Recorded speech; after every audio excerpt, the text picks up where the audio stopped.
Deputy Speaker at one point, Speaker of Parliament of the 8th Parliament of the 4th Republic, a he for she, Deputy Speaker at one point, Speaker of Parliament of the 8th Parliament of the 4th Republic, a he for she. Let nobody mislead, misinform, or disinform you and the country.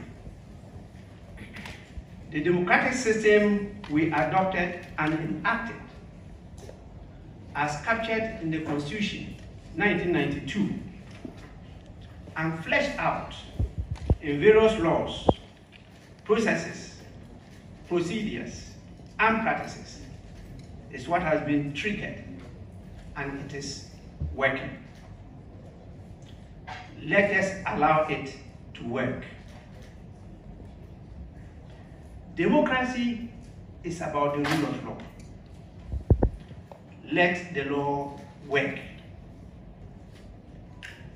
The democratic system we adopted and enacted recognizes that in the course of operationalizing the system, disagreements will occur and challenges and problems will arise.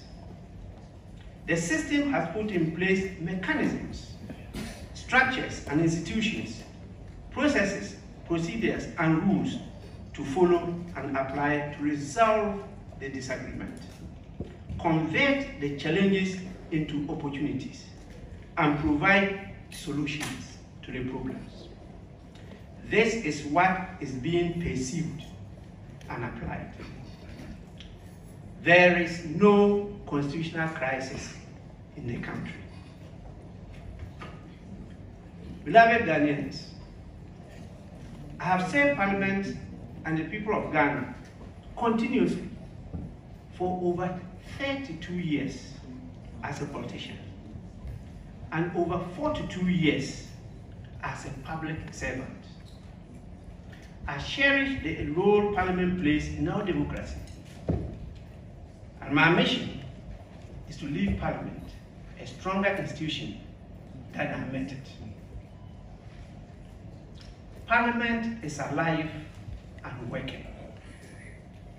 It has not been dissolved, prorogued, prohibited, suspended, or terminated. The plenary sitting and meetings of Parliament were adjourned indefinitely due to lack of quorum to take decisions created by a walkout staged by the NPP members who were available as a result of a disagreement. The cause of the disagreement, which led to a disorder, had to be resolved with time and engagement of many more leaders than those in Parliament. The adjournment was done by the lawful authority, the Speaker of Parliament. Let us stop pressing the panic buttons and fear-mongering and allow the system to work. Anger and indecent language rather inflames the situation. There can be no democracy without patience, tolerance, discipline, collaboration, the love for one another, and consensus building. Ladies and gentlemen, one may ask, what led to this disagreement? Following a statement by Honorable Dr. KCL Atuban-Forson on a matter he considered to be of urgent public importance on the 15th of October 2024, and comments thereof by other members as permitted by the standing orders of Parliament, I communicated the findings of my inquiry into the matter as the Speaker of House on the 17th of October 2024, the contents of which has been construed to be a ruling. The Honorable Alexander Afenyo-Markin disagreed vehemently with the contents of my communication as the Speaker of Parliament and proceeded to advance an earlier action he had commenced in the Supreme Court on the 15th of October 2024 to prevent the Speaker of Parliament from receiving and making any pronouncement on the subject matter of the statement made by Honorable Dr. KCL Atuba-Force until the final determination of the matter by the Supreme Court. The rest, we say, is history. Ladies and gentlemen, being a party to the suit in my official capacity, I am mindful of what I say. But it must be said, the suit before the Supreme Court raises not just legal questions, but more importantly, has profound implications for our democratic system of governance. At its core is the very essence of our democracy. While many legal arguments have been advanced in and out of the court, I recognize the fact that connected political and governance implications have not been addressed sufficiently to enrich the national discourse. It is my considered view this should also be vigorously articulated to give a holistic approach to resolving the issue. As one of the protagonists in this matter, and a long-time practitioner, it will be a disservice not to respectfully draw your attention to some of the facts, principles, and ethics of politics and governance, the practice and procedures of Parliament, and what is generally referred to as parliamentary law, to throw light on some aspects of the matter and to clarify the considerations that underpinned my actions. The current brouhaha may be likened to a power play between the arms of government, and it has the potential to undermine our democracy and the authority of Parliament. Its outcomes could subvert Ghana's constitutional order and the democratic system. Ghanaians have toiled, sacrificed their lives, and shed blood to establish for decades. Ladies and gentlemen, recent acts of the judiciary and executive, and I see them as interference in the workings of Parliament, pose a direct challenge to the essence, jurisdiction, authority, powers, and functioning of the esteemed institution of Parliament, which is the repository of the sovereign will of the people of Ghana. It is increasingly becoming clear the judiciary and the executive are seemingly colluding to weaken Parliament. The decision of the Ghanaian voters in the 2020 presidential and parliamentary elections is clear and loud to all discerning people. The decision is obviously a preference for a consensual and collaborative governance to a winner-take-all government. The majoritarian system of Parliament, where the minority have a say, but the majority have its way, was rejected by the voters. They rather opted for inclusivity, collaboration, consensus building, leaving nobody behind. The equal representation of the two major parties in Ghana, resulting in the composition of a hung parliament, to the voters is the better way forward for our dear nation. The expectation of the voters is this will lead to the constitution of a parliament where the national interest will prevail as against partisan or parochial interests. This is the context and the peculiar situation I have to preside over as a speaker. I'm the first speaker in the Fourth Republic, in fact, in the history of Ghana, to work with a president who belongs to a different party, to work without a majority party in parliament, but with an evenly divided parliament, 137 apiece. That is a hung parliament. Decision making has therefore not been smooth sailing.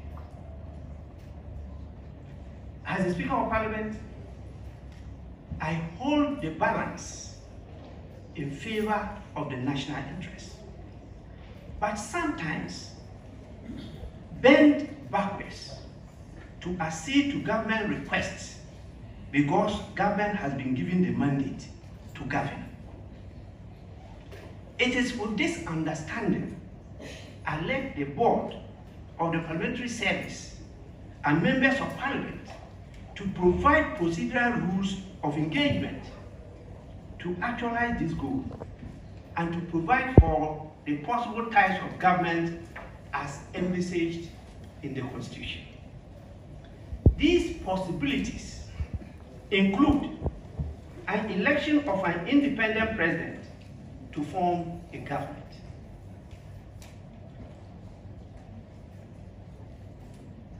somebody who contests, as we have now, as an independent presidential candidate can be elected by the voters as the president of Ghana.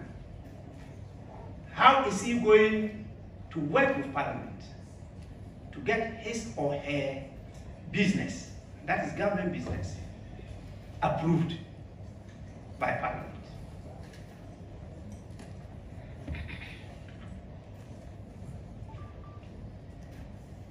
We have a possibility of a minority government where the voters vote for the president, but he has less members of Parliament. And that is a minority government. How is he going to get the majority members of Parliament to always approve his business for him to govern the nation? We can also have a coalition or a merger of parties government. And the familiar one we know is the majority government. These are possible governments constitutionally guaranteed in Ghana. In the current hung parliament, the new standing orders of Parliament had to cater for such a government by a number of provisions in the standing orders. We also provided provisions for all the other options of government that are just explained. For instance, a day which we call a decision day has been designated in the new standing orders, where the Speaker, in consultation with the leadership of the House, will set aside to allow members of Parliament who are ministers and deputy ministers the opportunity to be present in Parliament to be counted in support of government position to ensure government business does not suffer for lack of government members of Parliament in Parliament.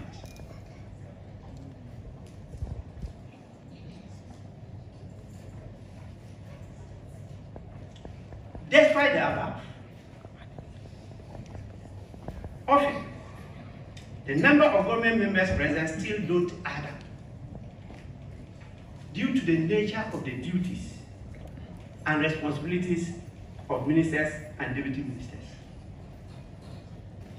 The NDC members of parliament, however, understood the situation and on a daily basis cooperated with the NPP members of parliament to see government business through. In spite of this, the NDC members are said to be saboteurs of government business by the NPP members of parliament and the followers of the new patriotic party. Those of you who cover proceedings on a daily basis are witnesses as to how sometimes I have to look at the members of the NDC in a very stern manner, which made them give in to their objections, just to get government business going.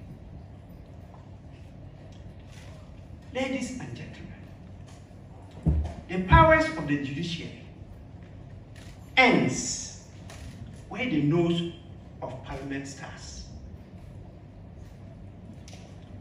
The Constitution is very clear on freedom of speech and of proceedings of parliament.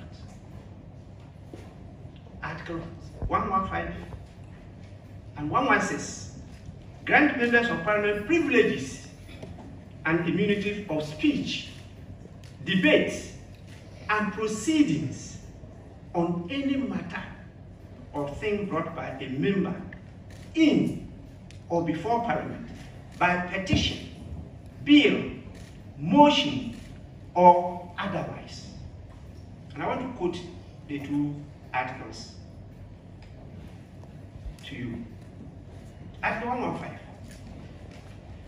There shall be freedom of speech, debate, and proceedings in parliament, and that freedom shall not be impeached or questioned in any court or place out of parliament. Article 116. Subject to the provisions of this article, but without prejudice to the general effect of Article 115 of this Constitution, civil or criminal proceedings shall not be initiated against a member of parliament in any court or place out of parliament for any matter or thing brought by him in or before parliament by petition, bill, motion, or otherwise. This means happenings in parliament must remain in parliament. So the court must and has always been hesitant to interfere in the proceedings and decisions of parliament. In the celebrated case of Tufor versus the Attorney General, the Supreme Court affirmed that happenings in parliament are a closed book. Despite these provisions, the courts are replete with debates and proceedings of parliament. Most worrying is these proceedings are initiated by some members of parliament, even leaders of parliament, who ought to know better.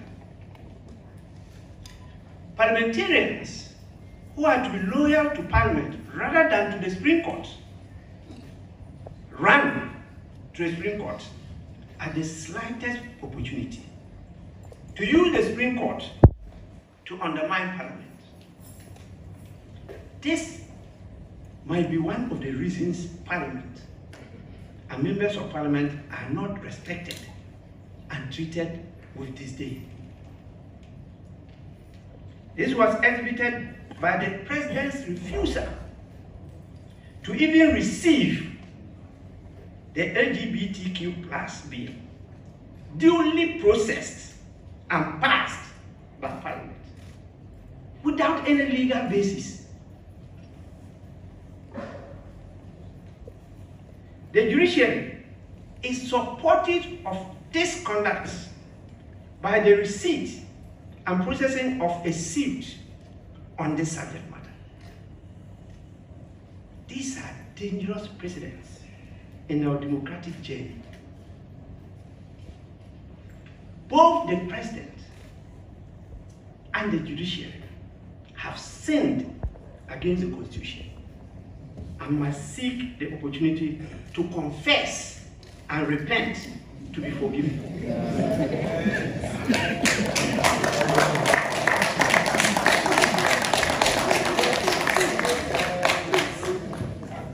I am confident the battles we are fighting today will make our democracy stronger and more vibrant in the future. I believe in the supremacy of the Constitution. Mark my words, the supremacy of the Constitution, not the supremacy of the judiciary or Supreme Court. I also believe in a vibrant parliament that is respected and accorded its due on political questions as long established by law and decided cases. A parliament that understands, reflects, and embodies the will of the people and defends its constitutional prerogatives only works in the interest of Ghana and Ghanaians. Not a rubber-stamped parliament subservient to the whims and caprices of the executive and or the judiciary. Again, I strongly believe that Parliament was one of the institutions President Barack Obama had in mind when he opined, while in Ghana in 2009, that Africa needs strong institutions and not strong men. I'm happy he didn't add women. Parliament must be strong to perform its legislative function and the indispensable function of holding the president to account. That is the oversight function. No other person or body has the gravitas and constitutional mandate to do so in Ghana. The public, media, civil society, and other partners in governance can make constructive inputs and criticize actions and omissions of arms of government. But these bodies are not constitutionally and legally structured and mandated to hold the executive to account. Parliament is elected. It is, at its best, the will of the people, legally and constitutionally structured and mandated to do so. Ladies and gentlemen, my dream, therefore, is a patriotic one. The existence of a firm, effective, efficient, and responsive parliament whose members place national and constituency interests ahead of narrow, partisan, or personal interests. At last, this is here to materialize in Ghana. Parliament weakens itself when its members keep running to our courts to settle or seek favorable determinations of not just legal matters, but essentially political and governance questions. It is my strong belief the matter before the Supreme Court can be settled within Parliament through matured deliberations and compromises.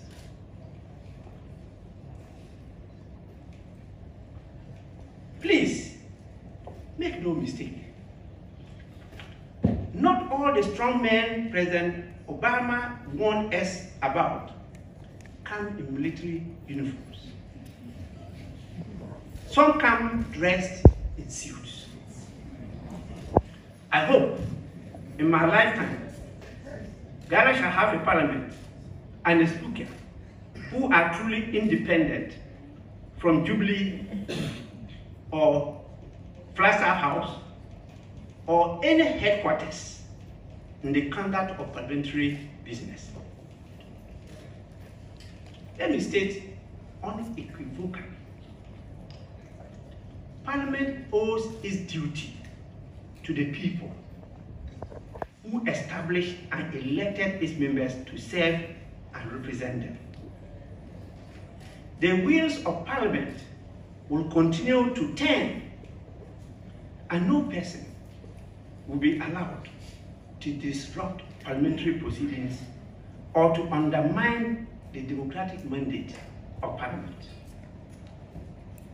When I ruled in January 2021 on the issue of which side constitutes majority and minority in Parliament, the ruling was in favor of the majority group then. It was not an act of lawlessness as to cause constitutional crisis. When I ruled in the matter of the vacation of seats by Honorable Kennedy Ajapong, Honorable Henry Korti, and Honorable Sarah Adjoa-Safo, the question of the interpretation of the Constitution was not raised.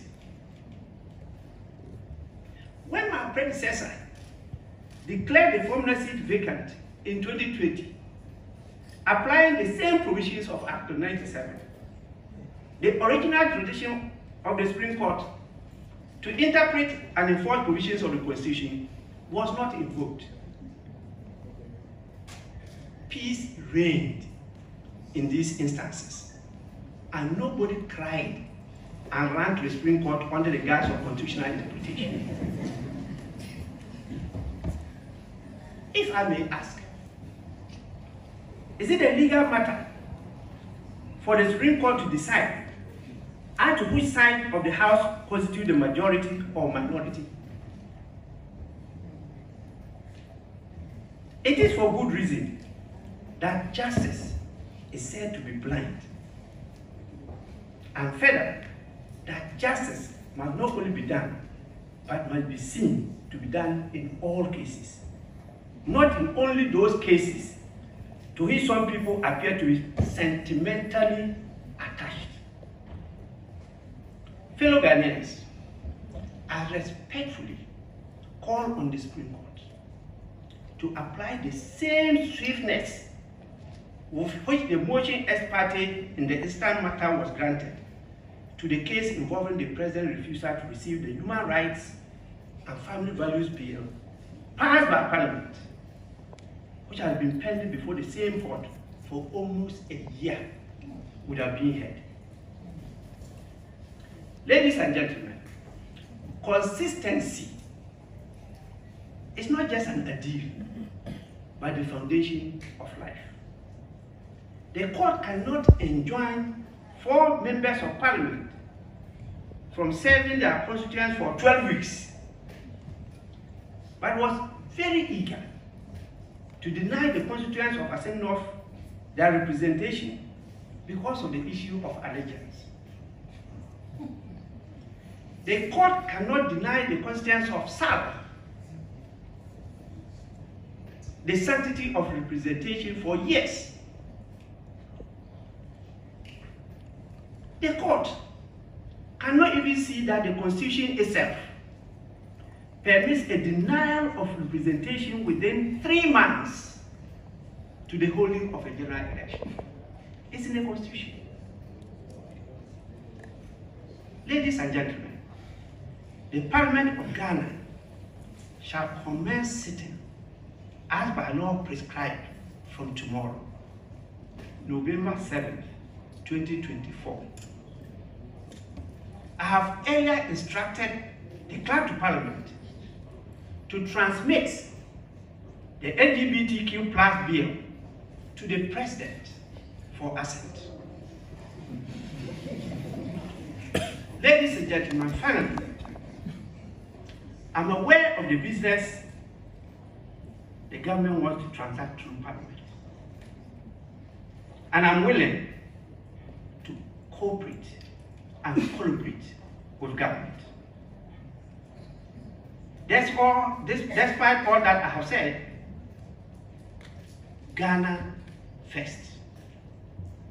And all Ghanaians should bear the president, Parliament, the judiciary, and all our leaders in prayer for the betterment of our people and country.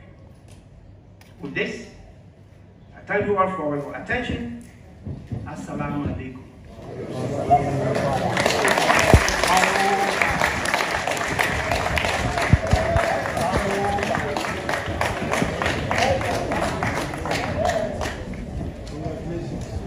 The Right Honourable Speaker of the 8th Parliament, maybe please be seated.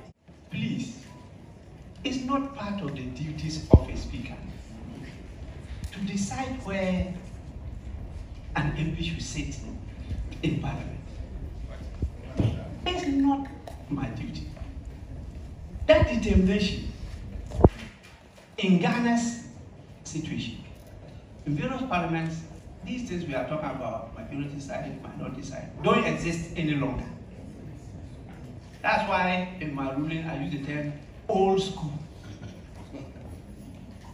The British model, government, opposition, benches, and a carpet in between them. And so when you are shifting your political lineage, you have to cross that carpet to the other side. And that is why we have the term carpet crossing. Our parliament is not arranged in the form of government and opposition. And government don't like the term opposition. So we decided to adopt the terms from the United States of America, majority and minority. So you can even sit anywhere. But the numbers determine who is majority and who is minority. But in our parliament, the practice is for those who constitute majority to sit at the right side of the speaker, and those who constitute minority to sit at the left side of the speaker. That is because after independence in 1957, we adopted the Westminster system, which is practiced in the United Kingdom. But we changed that, even to the extent that the arrangement of the floor of the House is in the horseshoe. So it's not always the case that the people to the left side are all members of minority. That's not the case now. And there's good reason behind this. As in the textbooks. The determination, therefore, in our situation, as to who constitute majority or minority, is a question of numbers. As to where they sit, is the determination first of the political parties who influence who should lead the caucus or party wing in parliament. They, after various consultations, decide that these 5 people should occupy these positions in leadership. And so they are given the chairs in front. Then in consultation with them, the 5 leaders, they determine who should sit behind them. Because as a leader, you need somebody that you have trust, confidence in, who has the capacity, so that when you are in some difficulty or you have a challenge, you can just lean over and listen to his or her whisper. So you have a say. as to who sits behind you. The speaker is not involved in this. The whips, particularly the chief whips, lead in trying to identify who should sit behind. And it also has to do with years of experience in the house, and also the issue of gender and other professional backgrounds, until you get to those who are at the back. Even though we don't sit on benches, we still use the term back benches. The speaker is not involved in this. After they have agreed on it, they then get in touch with the parliamentary service through the clerk, who will get his officer at the table, together with the marshal, and they will get the names, print them, and place them on the various tables as decided by the various officers. The speaker don't come in this. Please. How can you call speaker to come and decide where people should sit? It's not part of my duties. Yes. So I know him very well before he became authority. Read that letter carefully. And that's one of the things they are missing. There's vast difference between Parliament as an institution and the office of the Speaker. The Speaker is the party before the Supreme Court, not Parliament. So as Speaker, when the Attorney General is taking a different position from my position, I should still contract him as my counsel.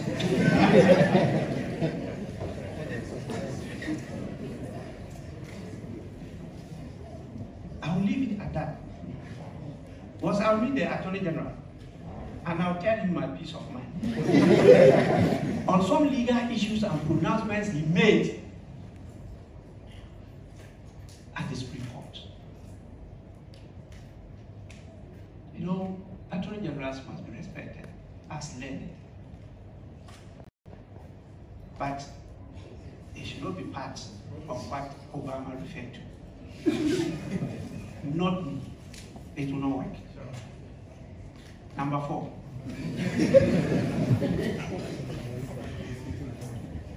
I've heard the terms they use against me. It's part of the hazards of the work. We do everything as leaders. Well, you're talking about the same matter using different words. But that is before the Supreme Court.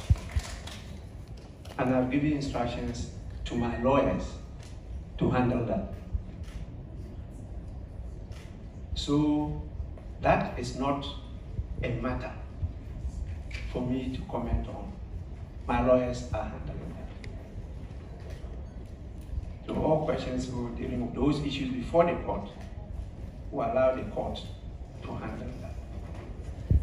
What I will draw your attention to is that the practice and procedure of Parliament is unknown to many, including the court. And anything I do on the floor, I refer to the standing orders. The courts can declare the standing orders as unconstitutional or lawful or whatever. Until that is done, as the presiding officer, I'm bound on issues of procedure, proceedings, in practice, apply those rules. And that is what we did. That is why in my statement, I drew your attention to the fact that what I did on the floor was just sharing of information, communicating to the members that this issue that was raised, and by the standing orders, I have options. I could have set up a committee to go through it and submit a report. That report could even lead to legislation. Or I could go and inquire into it myself, and then come and inform the House of my findings. That is in the standing orders.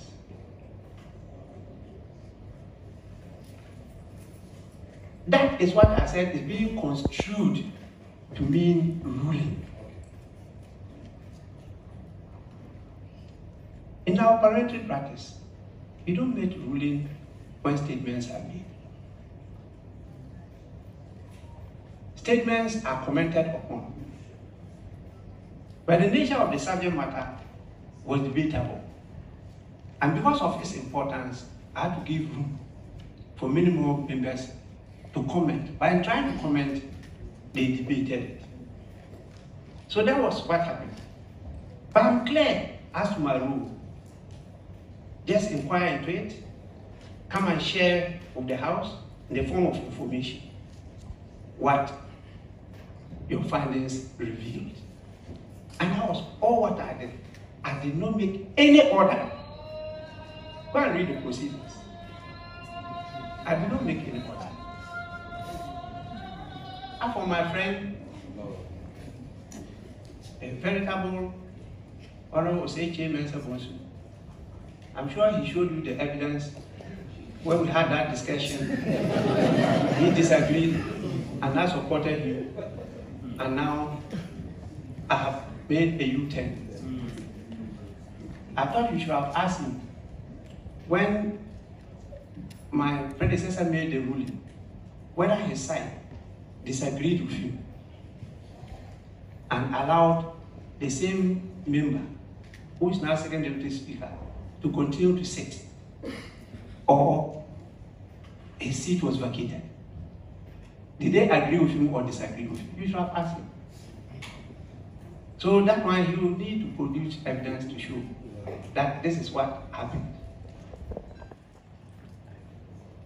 I don't know where we sat and held a discussion, or it's on the floor and the official reports are there for you to go and read, whether I got up and in my continuation disagreed with my predecessor. That is for you to make your findings on. And what's the last question?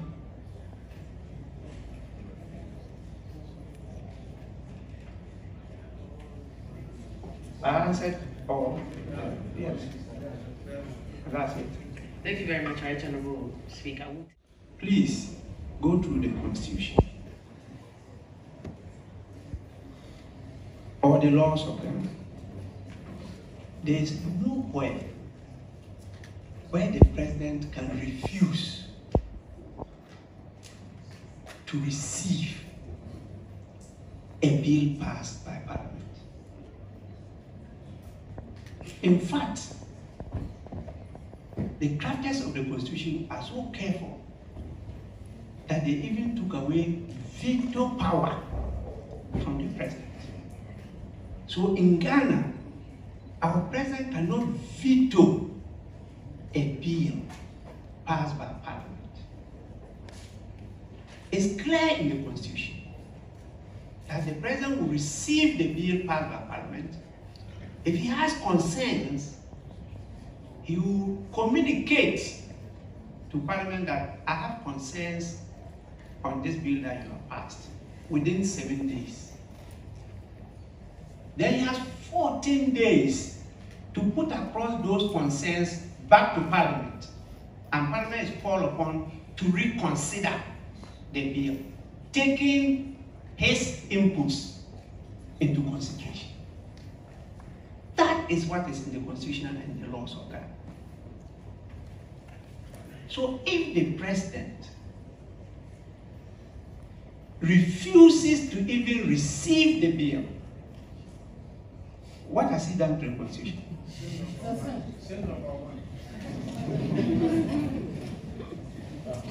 You understand? 2, in the Constitution, the president is permitted to refer the bill to the Council of State for advice.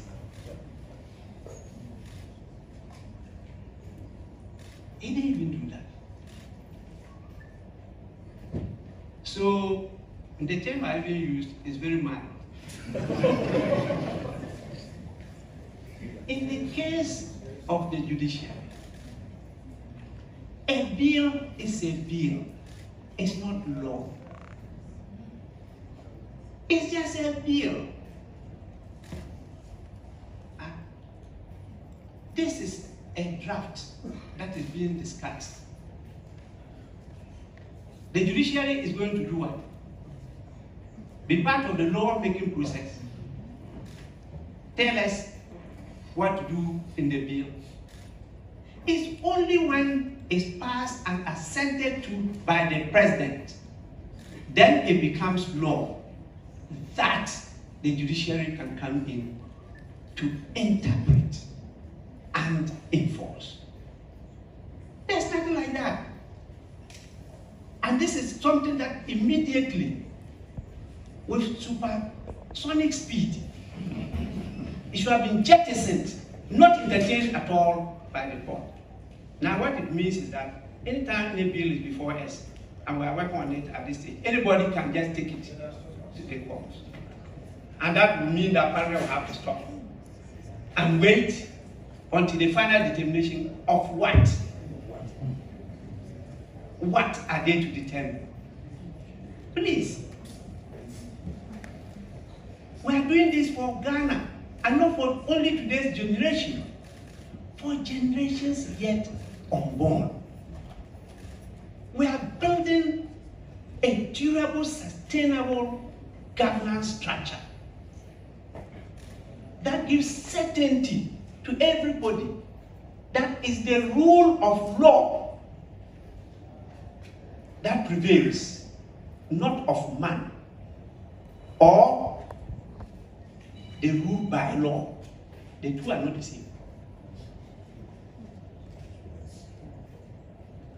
When you rule by law, people are not certain of the law. And so even investors run away. And as a leader for so many years, from 2001, I've been a leader. I can mention so many serious investors who say they will not invest in Ghana because of uncertainty of the law. Attempt to invest here, you definitely have branches with the law, and then the courts and the system cannot tell you what the law is, and they lose a lot.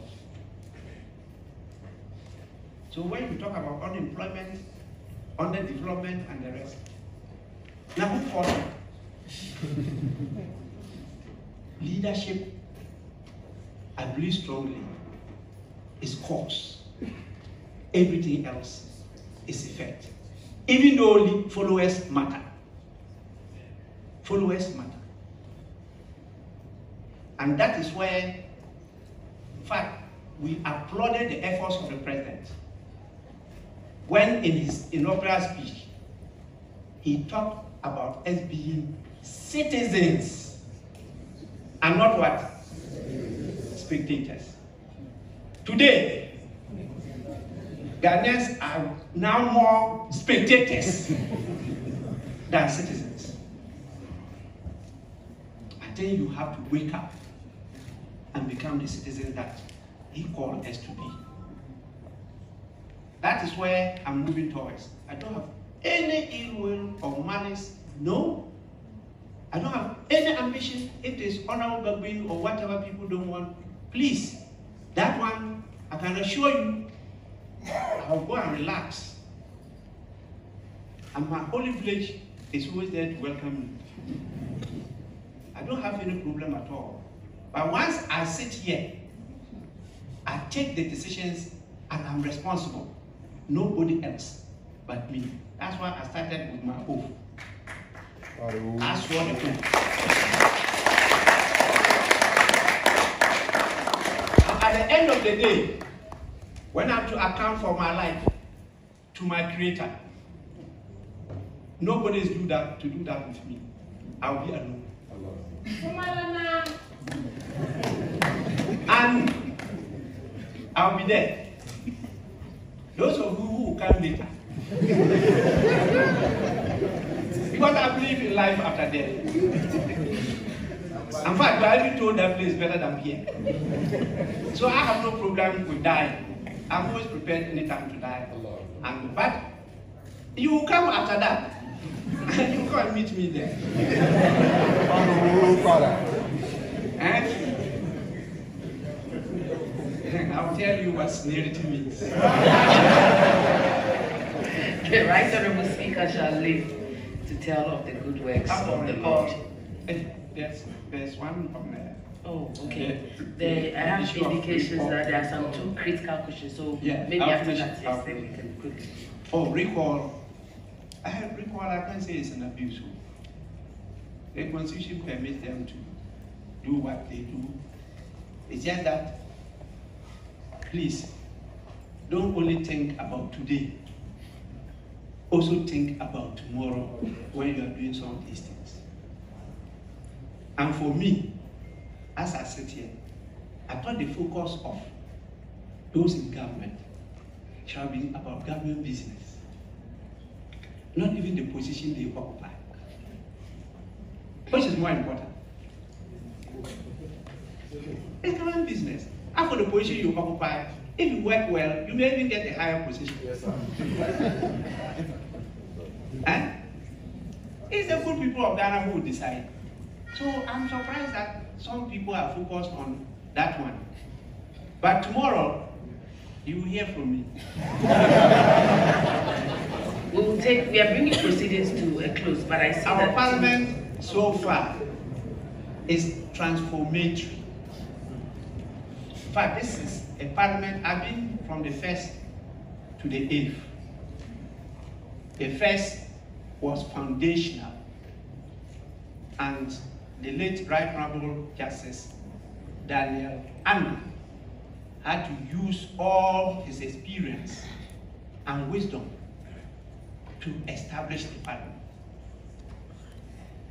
And so he started by transforming the rules that we inherited from the 79 to 81 parliament, that's the Third Republic, and also putting the structures and personnel in place, creating the opportunity for further training, education, and the rest. He did that. The second parliament, led by the late Right Honorable Peter Ajeti, focused on trying to strengthen the second speaker, I should say. Second speaker said to strengthen the institution of parliament. And you recall sometimes he had some rough edges with the president. No wonder he lasted for 4 years with and it established a 4-year term for Speaker of Parliament. The fourth was trying to stabilize the third speaker, and that was Right Honorable Ebenezer Sechi Hughes. I went before the fifth king, and that was our beautiful lady, Supreme Court Judge, Justice Edeline Bamford Addo.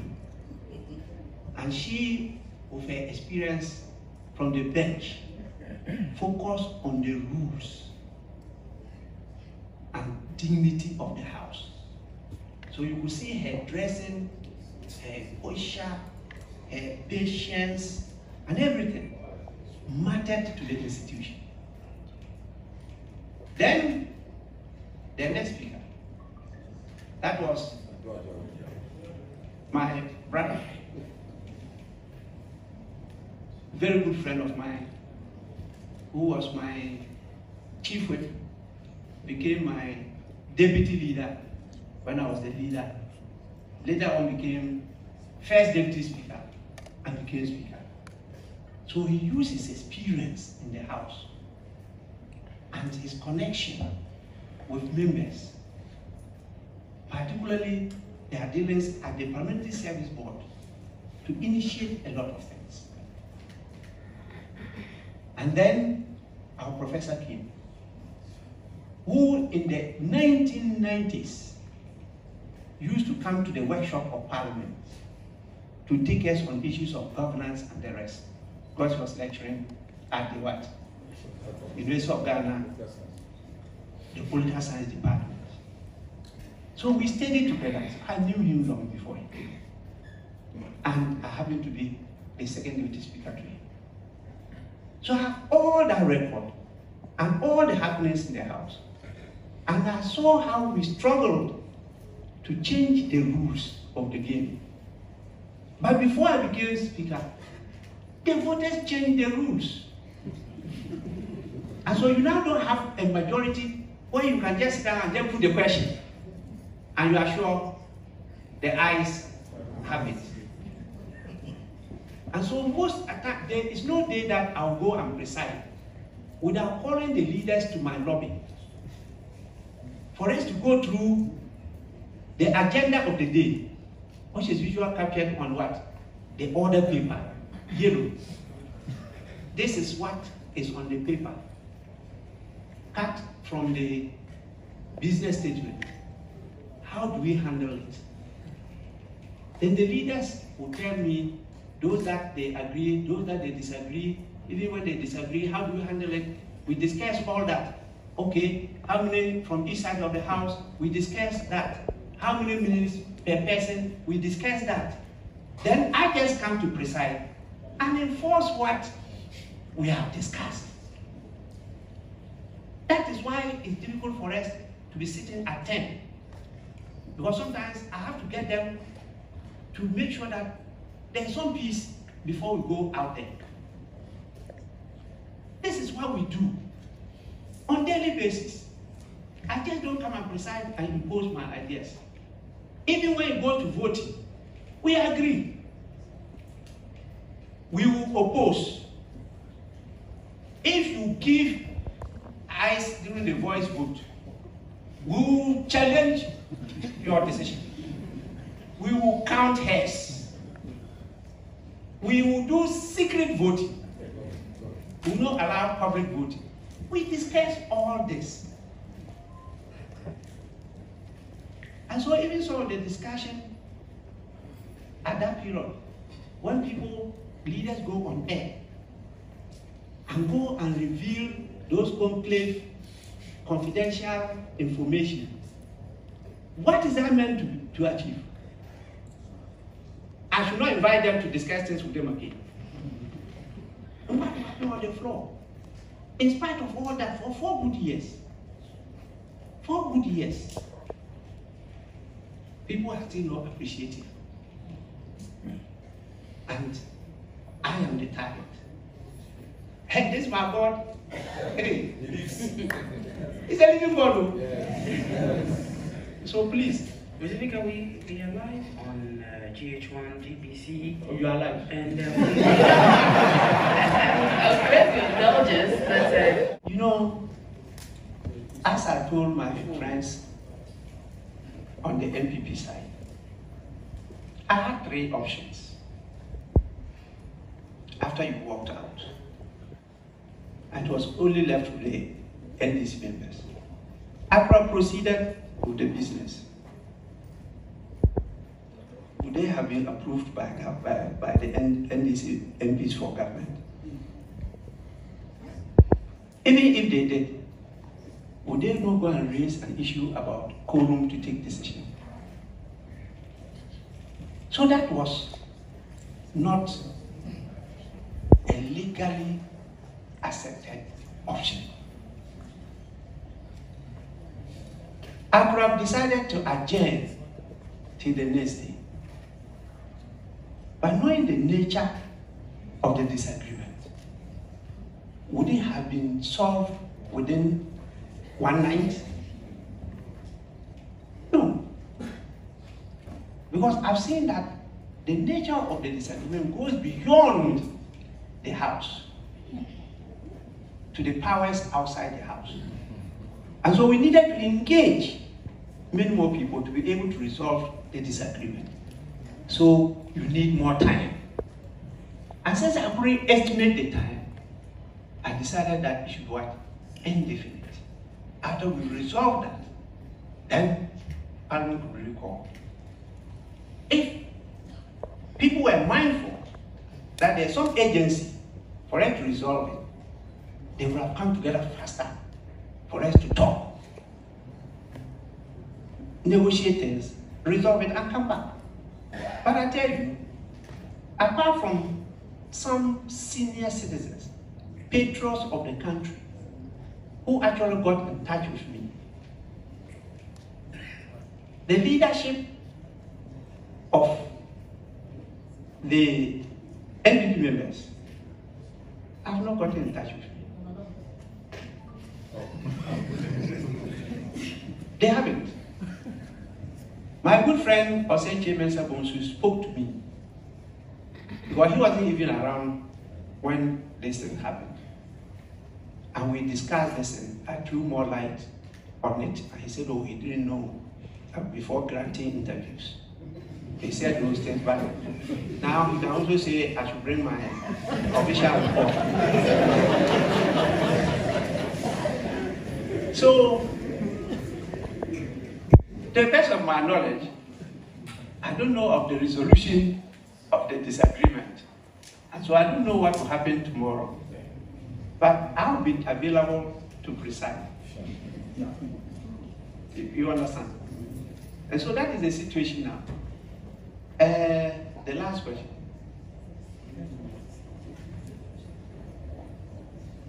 Proposal.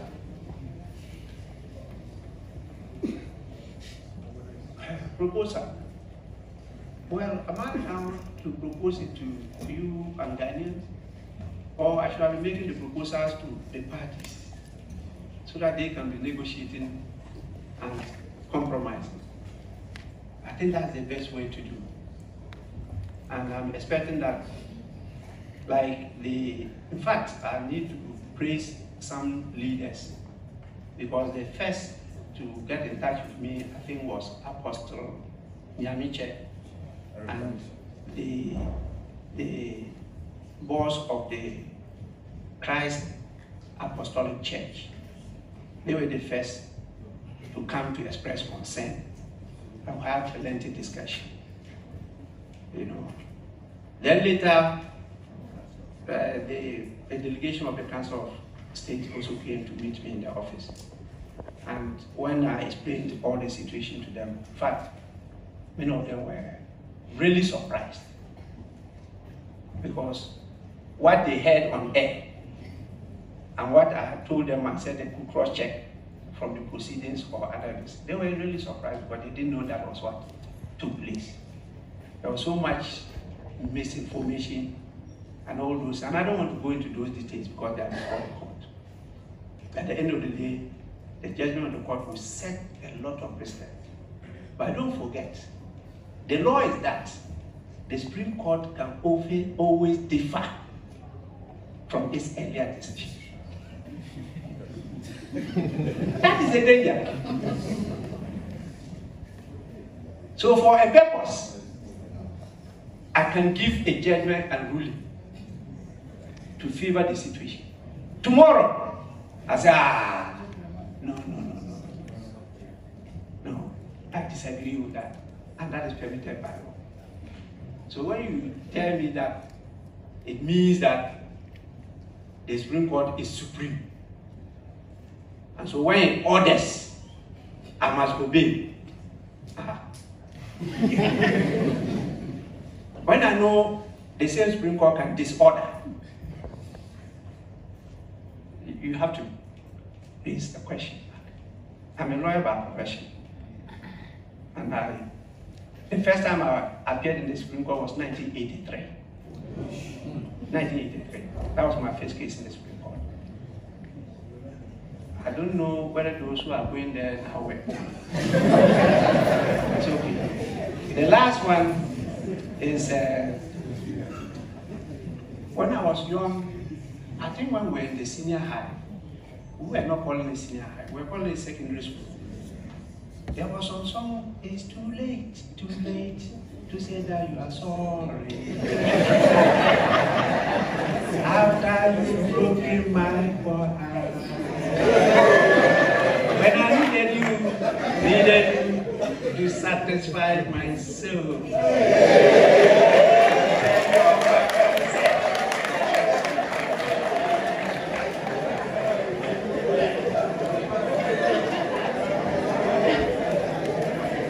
I think we should add the singer to the speaker's because